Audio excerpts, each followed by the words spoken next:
BSc part second year inorganic chemistry. उसमें अपन पढ़ रहे थे chemistry of first transition series एलिमेंटों की।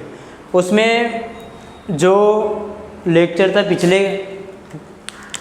उसमें मैं बात कर रहा था फर्स्ट जो इसकी प्रॉपर्टी है, property of element of first transition series.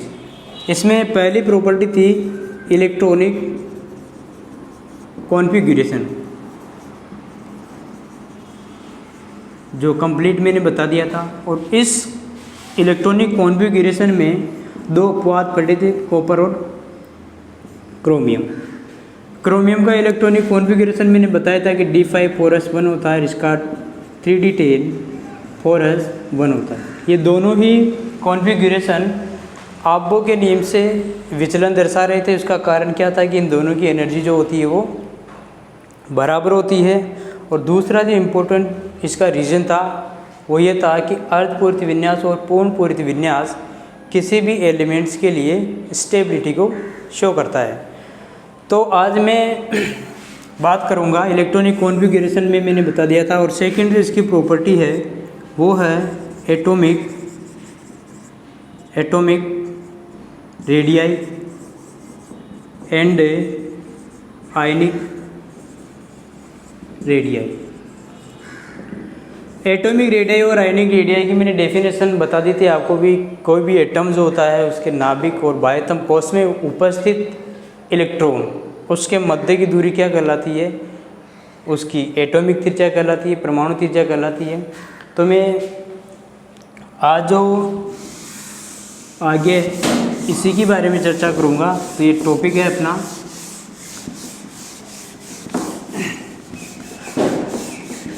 Atomic radii और आयनिक रेडियाई।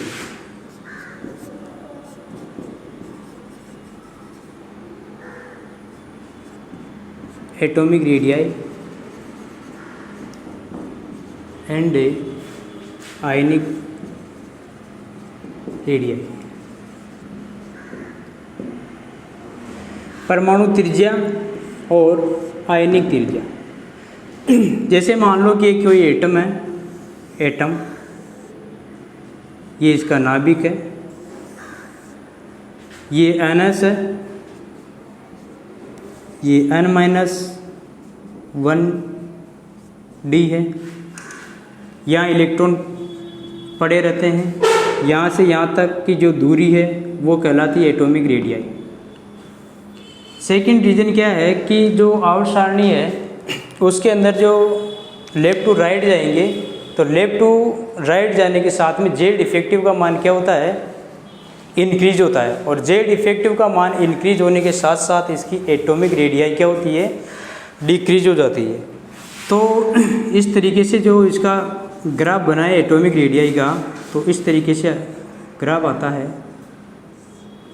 ये जेड है, ये क्रोमियम है या मैग्नीज, ये कॉपर है, ये इसकी एटॉमिक रेडियाई है, एटॉमिक रेडियाई। आयनिक रेडियाई है उसका भी ग्राफ इस तरीके से आता है। यदि आयनिक रेडियाई में स्कैंडियम 2+ ले और Cu 2+, यानी कि जो Zn 2+, कॉपर 2+।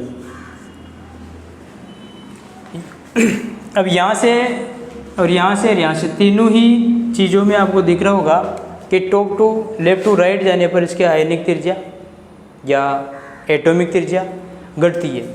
अब यहाँ ये है, ये तो है इसकी आयनिक त्रिज्या,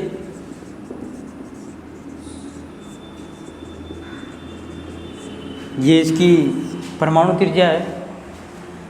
और किसी भी श्रेणी के अंदर जो परमाणु त्रिज्या और आयनिक त्रिज्या जो है वो किस तरीके से प्रभावित होती है उसके बारे में मैं बताता हूँ कि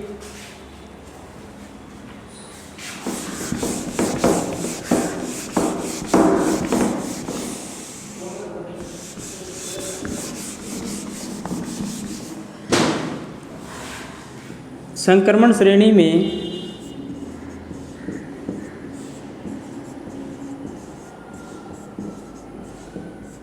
संक्रमण श्रेणी में परमाणु त्रिज्या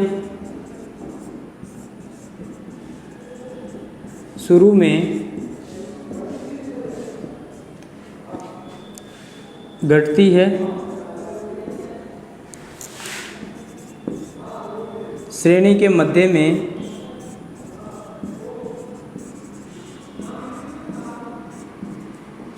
मध्य में लगभग बराबर तथा श्रेणी के अंत में परमाणु त्रिज्या बढ़ जाती है। शुरुआत में तो क्या है कि एटॉमिक रेडियाई डिक्रीज होती है और जो श्रेणी है उसके मध्य में एटॉमिक रेडियाई क्या हो जाती है, अप्रोक्सीमेट बराबर हो जाती है अन्य तत्वों की तुलना में। और जो लास्ट है इसमें वो एटॉमिक रेडियाई क्या हो जाती है, थोड़ी इंक्रीज हो जाती है। तो किसी परमाणु की परमाणु त्रिज्या का निर्धारण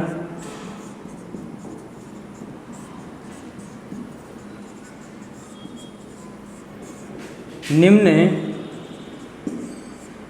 दो कारणों से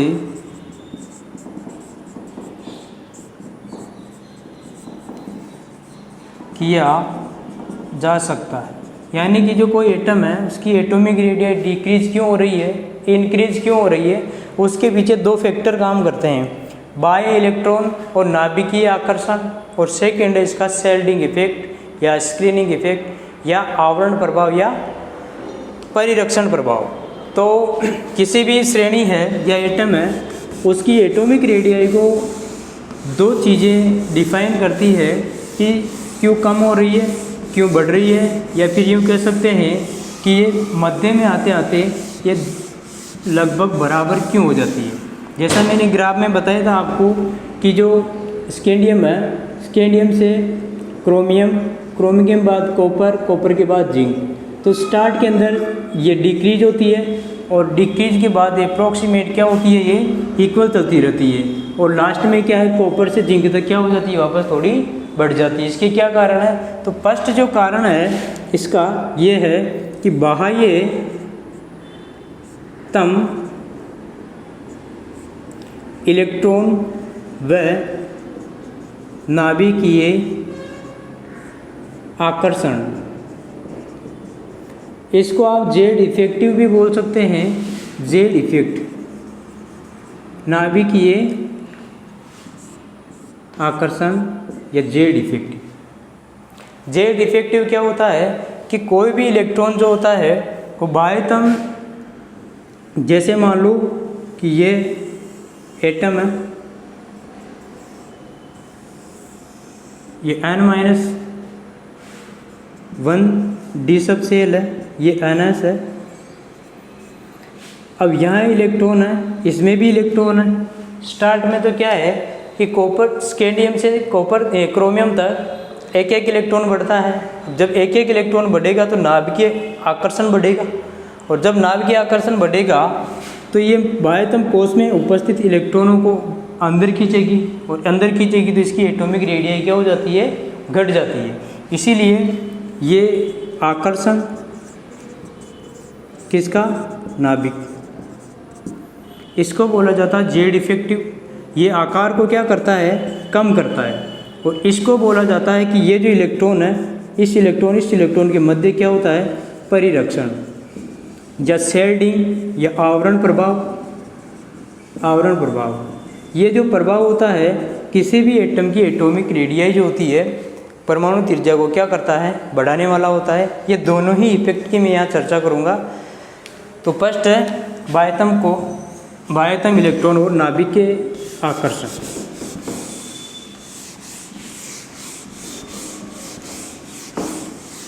हम जानते हैं कि 3D श्रेणी जो होता है उसके अंदर n का मान फिक्स होता है, n का मान फिक्स होता है, लेकिन एक एक एटम के जो नंबर है वो बढ़ने के साथ साथ नाभिक में प्रोटॉनों की संख्या क्या होती है, बढ़ जाती है। और नाभिक में प्रोटॉनों की संख्या बढ़ने के साथ साथ नाभिकीय आकर्षण बल बढ़ता है और बाह्यतम कोश के इलेक्ट्रॉन को आसानी से अंदर खींचती है। उसके कारण ही उसका आकार क्या हो जाता है, घट जाता है। जैसे बताया जाए कि संक्रमण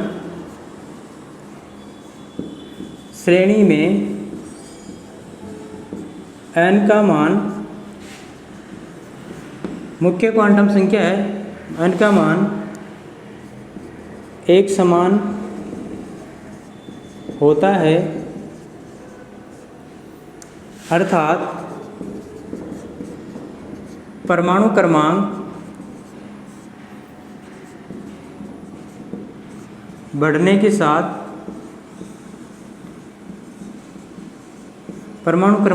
के साथ नाभिक में प्रोटॉन की संख्या बढ़ती है या बढ़ जाती है। प्रोटॉन की संख्या बढ़ जाती है जिसके कारण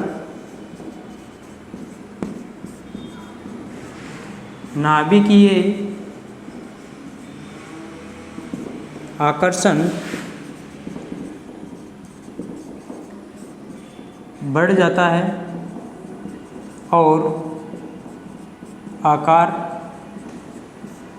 में कमी हो जाती है।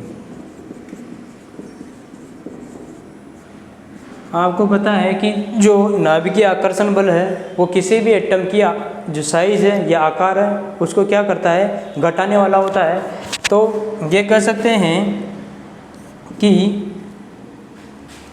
अर्थात हम जानते हैं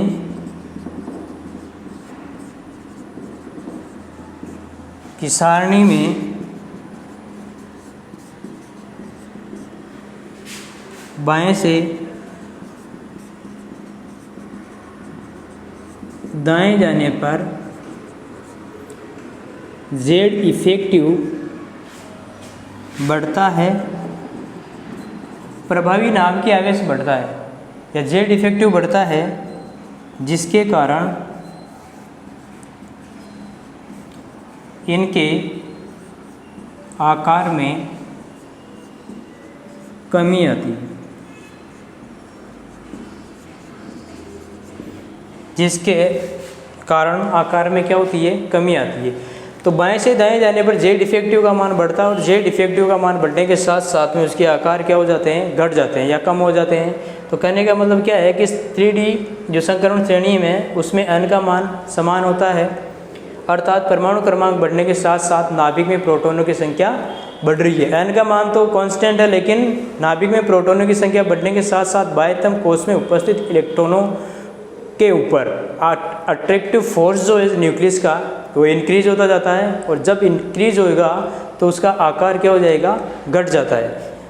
तो सेकेंड जो इसका रीजन है, ये जो फर्स्ट रीजन है इसका किसी भी एटम या परमाणु उसकी त्रिज्या का निर्धारण करने के लिए पहला कार्य ये है, ये आकार को घटाने के पक्ष में होता है, और जो सेकेंड जो रीजन है वो आकार को बढ़ाने के पक्ष में होता है।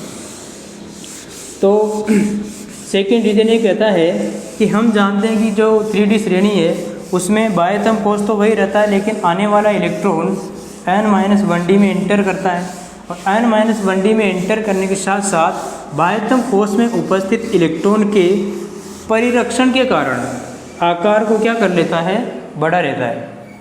तो सेकेंड है इसका परिरक्षण प्रभाव, परिरक्षण प्रभाव या आवरण प्रभाव। आवरण प्रभाव, आवरण प्रभाव क्या होता है कि जैसे कोई ये नाभिक है एटम की, और ये बाह्यतम कोश, यहाँ इलेक्ट्रॉन है, यहाँ पर भी इलेक्ट्रॉन है, इन दोनों ही इलेक्ट्रॉनों में क्या होता है, प्रतिकर्षण, और प्रतिकर्षण होगा तो साइज क्या हो जाएगी इसकी, इंक्रीज हो जाएगी। पहले वाले में जो था बाह्यतम कोश में इलेक्ट्रॉन ये था और नाभिक ये थी, यहाँ अट्रैक्शन था, आकर्षण, तो साइज क्या हो रही थी इसकी, घट रही थी। फर्स्ट में नाभिकीय आकर्षण बल जेड इफेक्टिव इसकी साइज को डिक्रीज करता है, कम करता है, और प्रभावी नाभिकीय आवेश साइज को, एटम की साइज को घटाता है, जबकि आवरण प्रभाव एटम की साइज को क्या करता है, इंक्रीज करता है। तो आपको पता है कि जो हम जानते हैं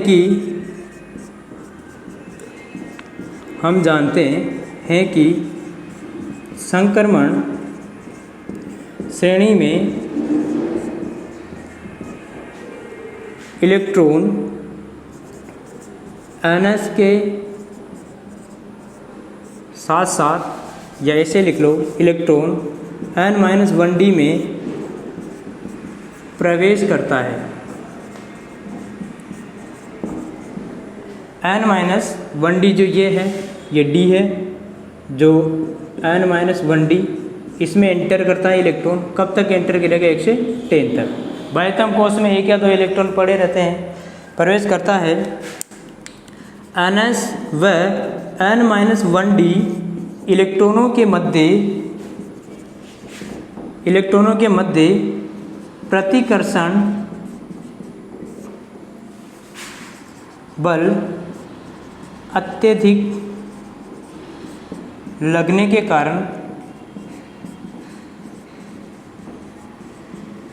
कारण इनका आकार बढ़ जाता है।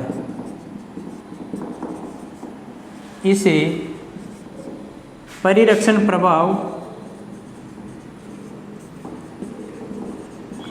या आवरण प्रभाव कहते हैं। कहने का मतलब क्या है कि इलेक्ट्रॉन एंटर करेगा n-1d में, n-1d के इलेक्ट्रॉनों के मध्य प्रतिकर्षण बल किसकी तुलना में, नाभिकीय या जेड इफेक्टिव की तुलना में अधिक होता है। बल अत्यधिक लगने के कारण इनका आकार क्या हो जाता है, बढ़ जाता है। तो ये जो सेकेंड इसका रीजन है, कारण है, वो इसको एटॉमिक रेडियाई को इंक्रीज करने का कार्य करता है। और फर्स्ट जो रीजन था इसका, वो क्या है, एटॉमिक रेडियाई का क्या है, डिक्रीज करने का काम करता था। आपको पता है कि फर्स्ट जो सीरीज है, ट्रांजिशन सीरीज, उसमें स्कैंडियम से क्रोमियम तक ज़्यादा मैंने आपको ग्राफ प्लॉट करके भी बताया था। तो मैं अभी एक बार और बता दूंगा, ग्राफ प्लॉट करके बताया था मैंने कि स्कैंडियम से क्रोमियम तक जाने पर n-1d में उपस्थित अनपेड इलेक्ट्रॉनों का आवरण प्रभाव कम होने के कारण इनका आकार क्या हो जाता है, घट जाता है। जबकि श्रेणी के मध्य में जेड इफेक्टिव का मान कम होता है और शेडिंग इफेक्ट ज़्यादा होता है, इसीलिए इनका आकार क्या हो जाता है, बढ़ जाता है। तो कॉन्क्लूजन क्या निकल कर आता है कि जो स्कैंडियम है, स्कैंडियम से अपन चलते हैं क्रोमियम तक, इधर कॉपर है और ये जेड है। तो जो एटॉमिक रेडियाई है, शुरू में स्कैंडियम से क्रोमियम तक डिक्रीज हो रही है, और जो आयनिक रेडियाई है वो इस तरीके से है, ये Zn2+, ये कॉपर 2+। इसका रीजन मैं अलग से बताऊंगा तुम्हारे को नोट के अंदर। तो इसके जो कंक्लूजन है, जो इसका निष्कर्षण रिजल्ट है, वो ये है कि फर्स्ट बात यहाँ से कि यदि जेड इफेक्टिव, या यूँ लिख सकते हैं कि जेड इफेक्टिव यदि ज़्यादा है, किससे, परिरक्षण प्रभाव से, जेड इफेक्टिव ज़्यादा है परिरक्षण प्रभाव से, तो आकार क्या होगा, आकार घटेगा। जैसे मैं ऐसे लिख दूंगी, स्कैंडियम से क्रोमियम या Mn तक। सेकंड में लिख रहा हूं कि यदि आवरण प्रभाव ज़्यादा है जेड इफेक्टिव से, आवरण प्रभाव ज़्यादा है जेड इफेक्टिव से, तो आकार क्या हो जाएगा, बढ़ेगा। जैसे कॉपर और जिंक, ये जो कॉपर से जिंक तक जो बढ़ा है वो इसी की वजह से बढ़ा है। और तीसरा जो इसका फैक्टर है कि यदि जेड इफेक्टिव अप्रोक्सीमेट इक्वल हो जाए किसके, आवरण प्रभाव के, तो यह आएगा कि न आकार बराबर, लगभग बराबर।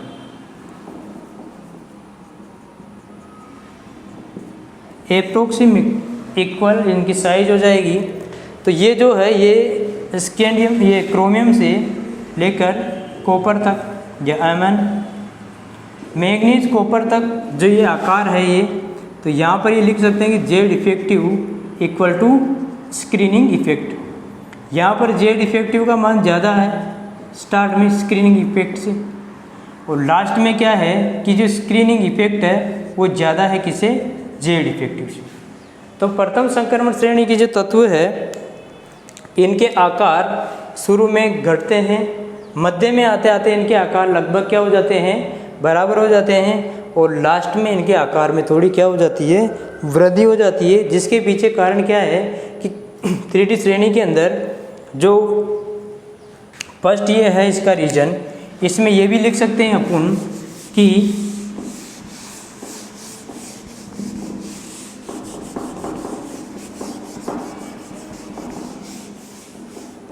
फर्स्ट जो लिखा था कि जेड इफेक्टिव ज़्यादा है परिरक्षण प्रभाव से। तो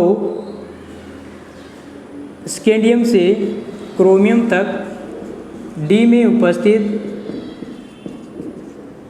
इलेक्ट्रॉन, अयुग्मित इलेक्ट्रॉनों का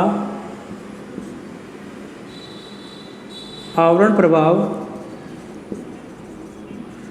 कम तथा जेड इफेक्टिव ज़्यादा होने के कारण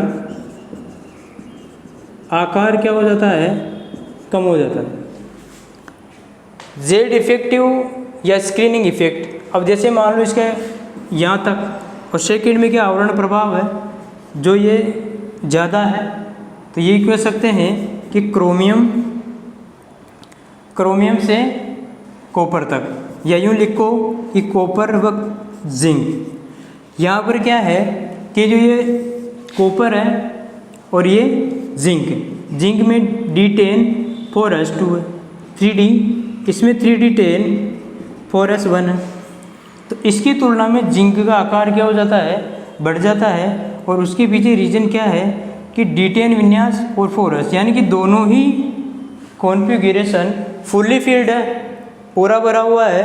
पूरा भरा हुआ होने के कारण ये थोड़ा क्या कर लेता है, आकार को बढ़ा लेता है।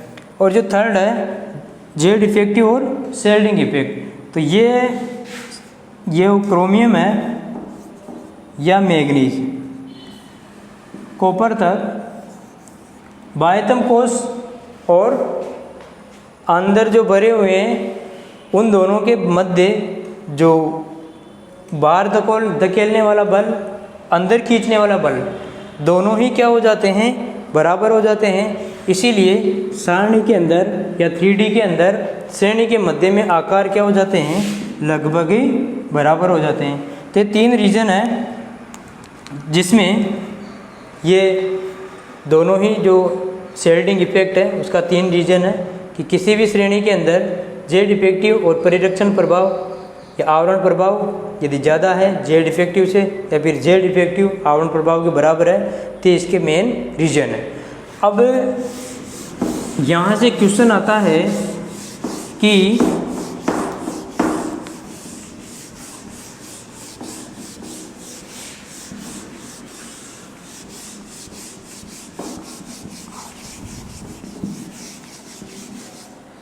देखो इधर एक बात और रह गई। जैसे मान लो कि आयनिक त्रिज्या है 2+, इस तरीके से मैंने ग्राफ इनके लिए प्लॉट किया था, Zn 2+ और ये कॉपर 2+। देखो इधर कि यदि इस तरीके से जैसे मेटल 2+ आयन में संक्रमण श्रेणी के तत्वों में आवरण प्रभाव का कोई महत्व नहीं रहता है, अतः यह क्रमशः ऑर्डर्ड घटती जाती है। आयनिक त्रिज्या की मैं बात कर रहा हूँ, आयनिक रेडियाई।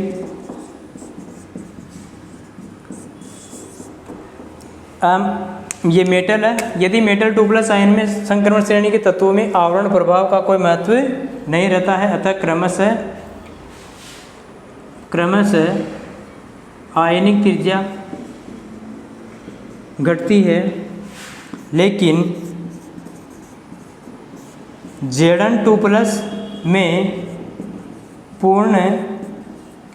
पूरित यानी कि D10 विन्यास के कारण इसका आकार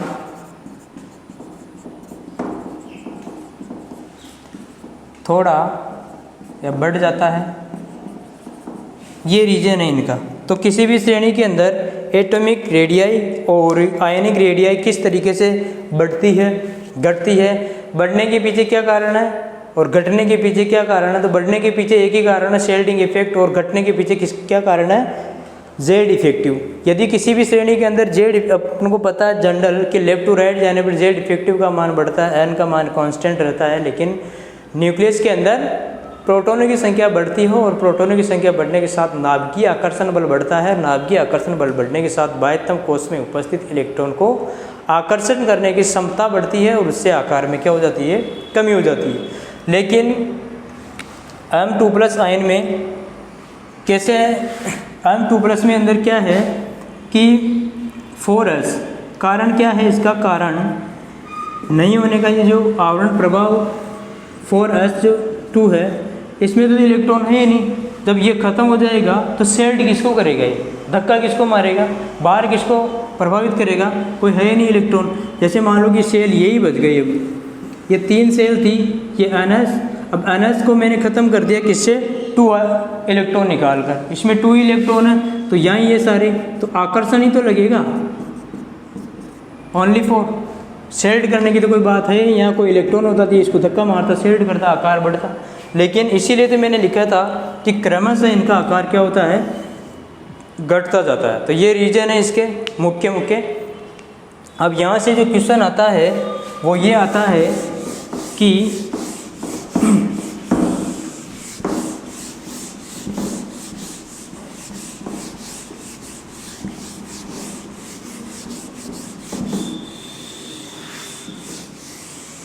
पहला जो क्वेश्चन आता है, दोनों ही प्रॉपर्टीज के अंदर से कॉपर व जिंक दोनों D10 विन्यास होता है, लेकिन कॉपर संक्रमण तत्व है। क्यों? जबकि जिंक डी ब्लॉक तत्व है। सेकंड जो क्वेश्चन आता है, ये आता है कि क्रोमियम व कॉपर दोनों आबो नियम से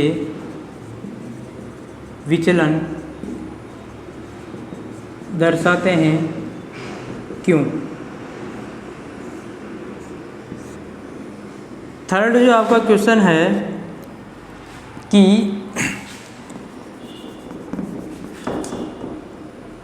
प्रथम संक्रमण श्रेणी में परमाणु एवं आयनिक त्रिज्या, प्रथम संक्रमण श्रेणी में परमाणु एवं आयनिक त्रिज्याएं किन कारकों पर निर्भर करती है? अभी मैंने बताया था दो कारण, जेड इफेक्टिव और शेल्डिंग इफेक्ट। जो आपका फोर्थ क्वेश्चन है वो ये है कि ये जो संक्रमण श्रेणी है, या यूँ कर डेफिनेशन में आ सकता है, डिफाइन में, या परिभाषित कीजिए।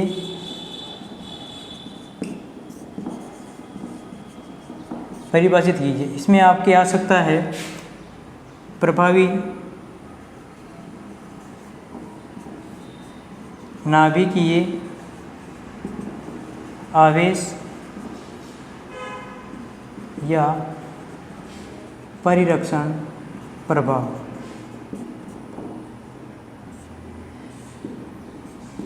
परिरक्षण प्रभाव तो ये इम्पोर्टेंट क्वेश्चन है जो इस मैटर में मैंने बताया था आपको।